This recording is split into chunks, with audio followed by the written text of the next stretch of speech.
Good day dear students, welcome back to biology classes. Today I am going to talk about the next phylum of non-chordates, and that is phylum Hemichordata. Now what do you mean by hemi? Okay, hemi is also referred as semi. Okay, now semi meaning you can say half. Semicircle, half circle. Like that you remember hemi. Okay, so semi and semi meaning half. Okay, so you can see this as semichordata, half chordata. Also it is referred as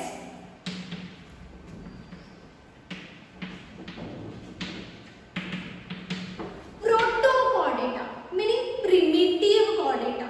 Now what I am talking about hemi meaning semi, half, protochordata, because earlier this particular phylum was under the category of phylum Chordata.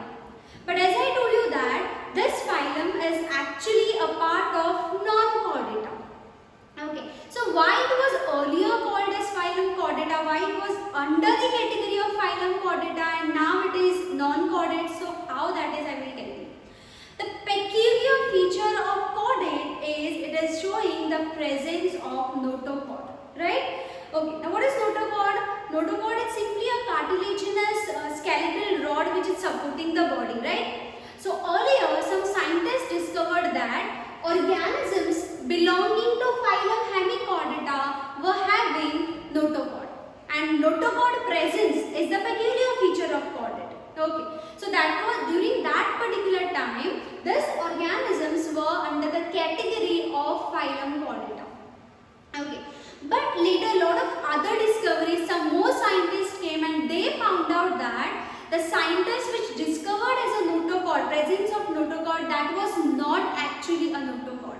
Okay, so that it was looking like a notochord but it was not a notochord. So if this particular organism doesn't have notochord, okay, that means these organisms are not falling under category of phylum Chordata. Okay, that's why these organisms are given a separate phylum, okay, and that phylum is referred as Hemichordata, which is now considered under the category non-chordates. But still, okay, that's why we say semichordata. Okay, earlier it was considered so. Okay, again there's one more reason, semichordata. There is one more structure which is similar to that of the chordate characteristics, that is presence of pharyngeal gill slits. And these organisms have that pharyngeal gill slits. Okay, I will show you as and when I go to the next slide. Okay, these are actually the structure somewhat. Okay, here there is pharyngeal gill slits present. That's why maybe the reason why they were considered as semi-chordata, half chordata, or I can say half chordata, or I can say proto-chordata, meaning they are primitive to chordata. Earlier they were found, okay. So they were first formed and then the other chordates were, most probably the evolution must have taken place. Okay. Now, these hemichordates are considered as .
what is happening to the notochord, that all thing I will tell you later. But remember that we are chordates. Okay. Now we have a heart, and that heart is ventrally located, right? Whereas these organisms have heart which is dorsally located. So this particular character is common to that of the non-chordate. Second, which are the common characteristics of this organism which is common to that of the chordate is earlier they were showed as some scientists told that they have notochord.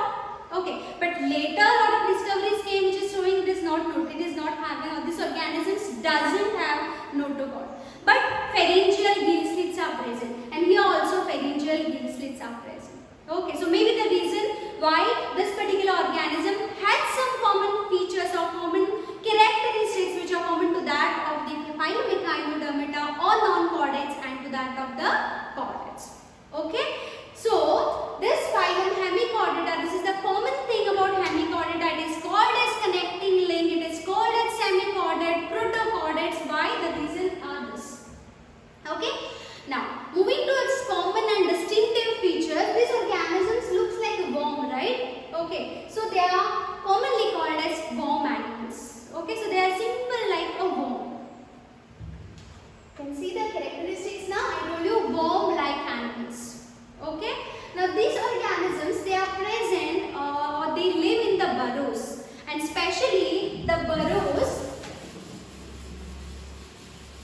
or they dig the burrow in U-shaped manner, somewhat like this. They live in the burrow which is like a U shape. Okay, so these organisms are found in burrows. Okay, and they are found always, or they are making, or they dig the burrow in U-shaped manner. Okay, and that's why maybe the reason the organism shape itself is cylindrical and like a curved at the end. Okay, you can see this picture. See, like a U. Though it is incomplete over here, but they live in a burrow which makes as a U. So maybe the mouth is at the one end, and this particular region may be the, or you can say anus, which is at the another end. So like a U. Okay, so remember these organisms are worm-like animals. Now, this is the last phylum of non-chordates. So obviously, this particular organisms will have organ system level of organization. Okay, so level of organization has reached to organ system already from the platyhelminthes onwards, right? Okay, so they will be bilateral symmetrical. So I told you they are worm-like animals. So obviously, if I pass a plane from the center of this organism, I will get right and left half identical. So bilaterally symmetrical animals. They are triploblastic, meaning the body has developed from three germinal layers. Okay, ectoderm, endoderm and mesoderm. And they are true coelomate, meaning they have true coelom or they have true cavity present. Okay, so coelomate animals. Now, the body is divisible into three main parts. Okay, somewhat like this. Okay, the anterior most region is somewhat triangular type. Okay, like this. Somewhat triangular, that is the anterior most portion. Okay, then little wider portion, this portion. Okay, this is the second portion. So this is the first, this is second, and the third portion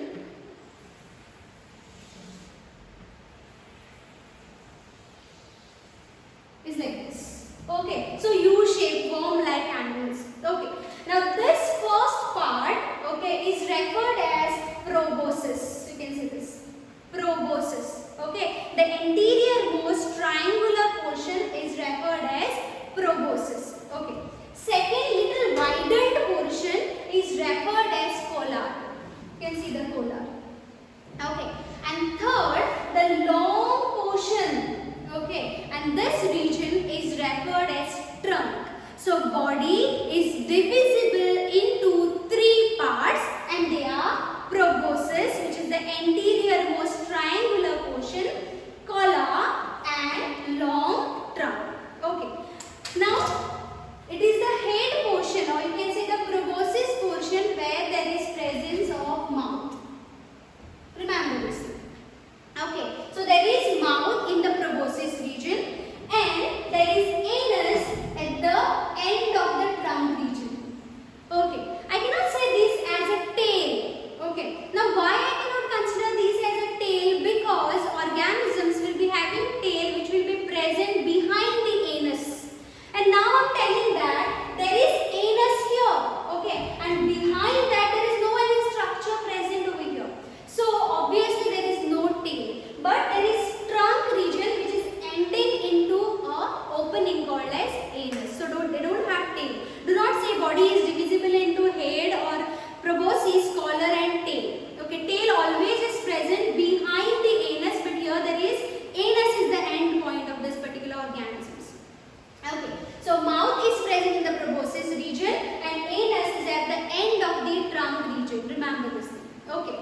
Now this head region is also having one more structure, and that structure is called as proboscis gland. Okay, this structure is having, the part is proboscis and the structure which is present here is proboscis gland, which is the peculiar feature of this organism, that these glands are helpful for excretion, or the function of proboscis gland is for excretion. Okay, now this is the mouth. Okay, this mouth is present in the cavity called as buccal cavity, or we say it as oral cavity. In generally we say it as oral cavity. Okay, now this oral cavity is outgrowing inside the collar region, somewhat like this. Okay, so oral cavity itself is outgrowing into this collar region, and this was actually the mistaken, okay, some scientists mistaken this particular structure as notochord. Remember this thing, okay, but that was not notochord. This structure was later found out by some scientists, and this structure is referred as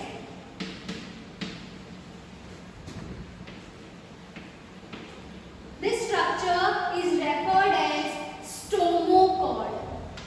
Got it? Why this particular organisms were earlier classified under the category of phylum Chordata? Because they thought that this structure was notochord, but later it was found out by scientists that it was not notochord. It was just the outgrowth, or just the elongated part of the oral cavity, and that structure is now referred as stomochord. Got it? So that is about the stomochord. Okay, next, circulatory system is open type, and if we talk about the phylum Chordata, organisms will be having closed type of circulatory system. So these organisms are having open type of circulatory system. Okay. Now they have gills for respiration. So if you want to see the picture, okay. Otherwise here only I will show you the trunk region, where there is starting region of the trunk. Here there are some structures. Okay, somewhat flap-like structure like this. Okay, and here in this flap-like structure there will be gills present. Okay, gill slits or we say pharyngeal gill slits like structure present, or gills will be present for them to respire in the water. Okay, so circulatory system is of open type and gills are present for respiration. Okay, you can see the another structure or same picture what I have drawn here. This is the triangular portion, is called as proboscis. Then there is collar over here, and then there is long trunk region over here. In the proboscis there is mouth, I told you, and here there is anus. So I can say the digestive system is complete. Okay.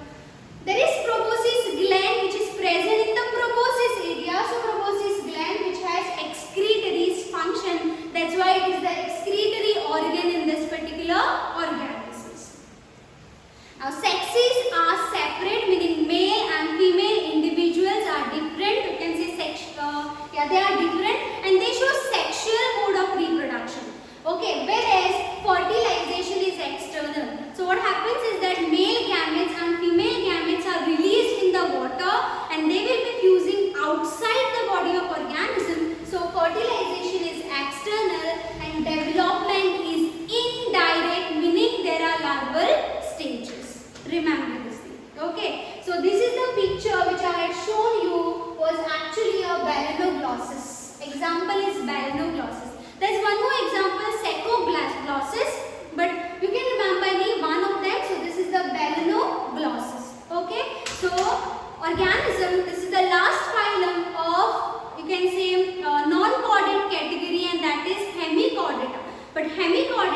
videos, I'm going to tell you about the